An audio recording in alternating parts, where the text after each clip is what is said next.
Varkala floating bridge അപകടത്തിൽ കരാർ കമ്പനിക്ക് വീഴ്ചയുണ്ടായെന്ന് ടൂറിസം വകുപ്പിന്റെ വിലയിരുത്തൽ.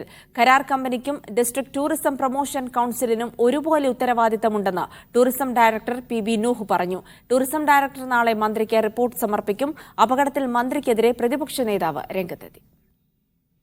എല്ലാ സുരക്ഷാ മാനദണ്ഡങ്ങളും പാലിച്ചാണ് ഫ്ലോട്ടിംഗ് ബ്രിഡ്ജ് പ്രവർത്തിച്ചതെന്ന് വിനോദസഞ്ചാര വകുപ്പ് പറയുന്നു.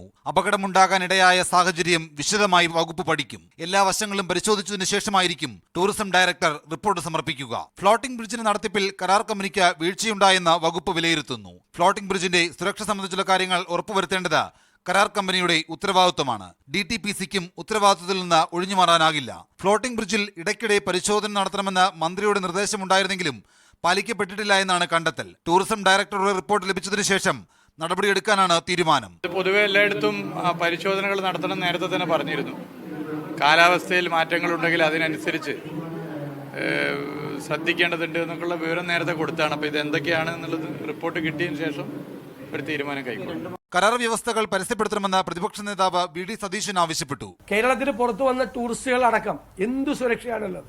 ഈ കമ്പനിക്ക് എന്ത് മാനദണ്ഡങ്ങൾ മറികടന്നാണോ ഈ നിർമ്മാണ പ്രവർത്തനം കൊടുത്തിട്ടുള്ളത്? പാലാരിവട്ടം പാലം എന്നൊക്കെ പറഞ്ഞ് കുറെ ബഹളമുണ്ടാക്കിയ ആളുകളാണല്ലോ.